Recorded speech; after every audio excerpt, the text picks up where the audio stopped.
There are certain fighters who are once good friends with their teammates, but over time, tensions built up and certain situations occurred in which they became bitter rivals. So here is 5 times former teammates became rivals.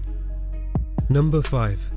Both Tyron Woodley and Colby Covington briefly trained together at the American Top Team gym. Tyron Woodley eventually found Rufus sport and left American Top Team. Tyron Woodley would surge through the rankings and would dethrone Robbie Lawler at UFC 201, where he became the new UFC welterweight champion of the world. Colby Covington, on the other hand, was slowly making his rise towards the top, where after he defeated Dong Yong Kim at UFC Final 111, he started a campaign to get himself a title shot, where he would insult Tyron Woodley on social media regularly, where he tried his best to gain attention. Tyron Woodley simply ignored his abuse and wanted to prove himself. Colby Covington's next fight would be against Damian Maia at UFC Final 119 in Brazil. After the 3 rounds, the unanimous decision was given to Colby Covington. In his post-fight interview, he insulted the whole of Brazil, calling them filthy animals, and took verbal shots at Tyron Woodley. It is clear that both fighters don't like each other, where they are bound to cross paths if both fighters keep winning.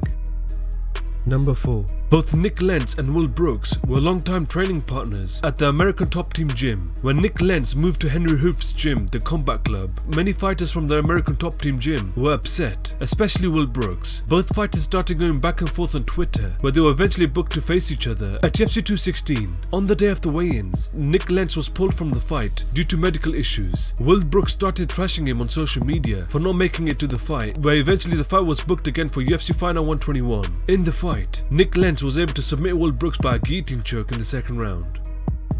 Number 3. Both Chuck Liddell and Tito Ortiz had been long-time training partners and had used each other for sparring, where they developed a good friendship. It has been said that Tito Ortiz was talking a lot of trash about Chuck Liddell, saying that he was better than him. When Chuck Liddell found this out, he wanted to fight him, but Tito Ortiz avoided the fight, saying that he was former training partners and didn't want to fight him. Eventually, both fighters agreed to fight each other at UFC 47, where Chuck Liddell would win the fight by knockout in the second round. They would face each other again at UFC 66, where Chuck Liddell won the fight by TKO in the third round. This rivalry was one of the best rivalries in UFC history. Number 2. Both John Jones and Rashad Evans had trained together early on in their careers at the Jackson Winklejohn camp in Albuquerque, New Mexico.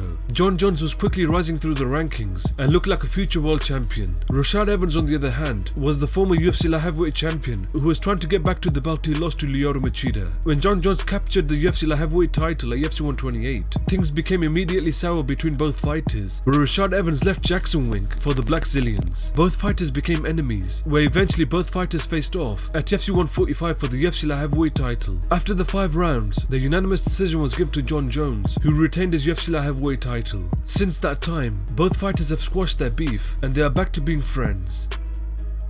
Number 1. Both TJ Dillashaw and Cody Garbrandt were training partners at Team Alpha Male in Sacramento, California. At that time, TJ Dillashaw was the reigning UFC bantamweight champion and Cody Garbrandt had just entered the UFC. When TJ Dillashaw wanted to change gyms and wanted to spend more time with the Elevation Fight team, Dwayne Ludwig, this news didn't sit well with any of the members of the Team Alpha Male, where the whole team turned against TJ Dillashaw, calling him a traitor. TJ Dillashaw eventually changed gyms and next lost his title to Dominic Cruz at UFC Final 81. TJ Dillashaw next defeated Rafael Sansao at UFC 200 and John Lineker at UFC 207, where on the same card, his former teammate Cody Garbrandt had dethroned Dominic Cruz. With Cody Garbrandt as the champion and with TJ Dillashaw as the number 1 contender, both fighters were put on the Ultimate Fighter, where the rivalry reached a new level. They were both booked to face each other at UFC 217, where in the fight, TJ Dillashaw was able to drop Cody Garbrandt with a solid right hook, in which he followed up with some punches, winning the fight by TKO, becoming once again the UFC bantamweight champion of the world. With both fighters at the top of the weight class, there is no doubt that both fighters will cross paths once again.